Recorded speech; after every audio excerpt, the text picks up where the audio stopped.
Adversidades que Deus permite não significa que Ele deixou de estar comprometido, nos amando, preocupando com cada um de nós, cuidando de cada um de nós. Olha, os amigos de Daniel foram lançados na fornalha de fogo por fidelidade a Deus. Não me parece um bom prêmio ou recompensa? E um dia eu vi um pregador: o fogo não queimou nada. Eu pensei, não é bem assim. A Bíblia diz que o fogo não queimou um fio de cabelo, eles não tinham cheiro de fumaça, não mudou as roupas, mas o fogo queimou uma coisa. Por 3 vezes, a Bíblia enfatiza que os 3 foram lançados na fornalha amarrados. Mas o rei Nabucodonosor, surpreendido, olha e pergunta para aquela turma em volta que ganha para concordar com ele: nós não lançamos 3 homens amarrados no fogo? A turma diz: é verdade, rei. E diz: eu vejo 4 homens soltos.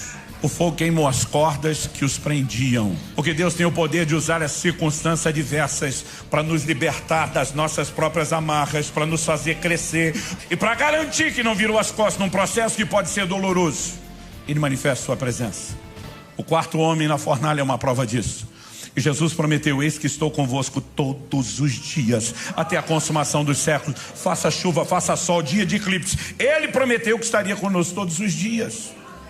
E o que eu e você precisamos é confiar. Por quê?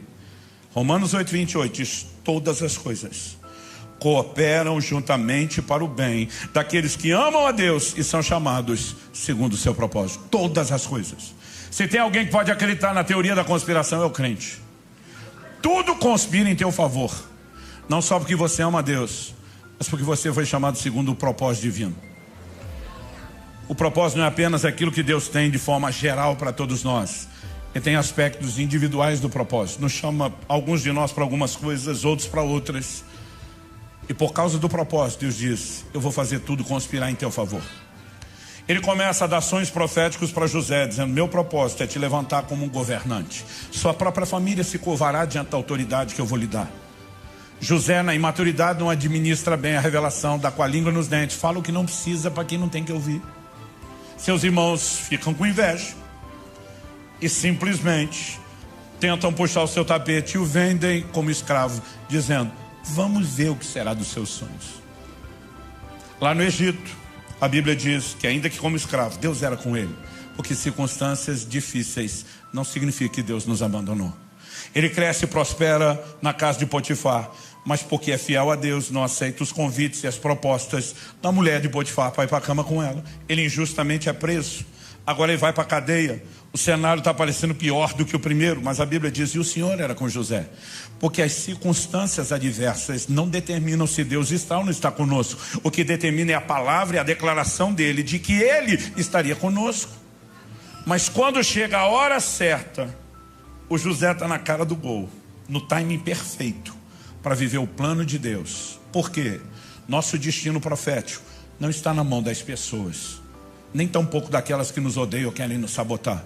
O nosso destino, o nosso propósito está na mão de um Deus que pode usar até aquilo que tentam contra nós para nos colocar no lugar certo, na hora certa, para viver o plano e o propósito de Deus. Quem está entendendo?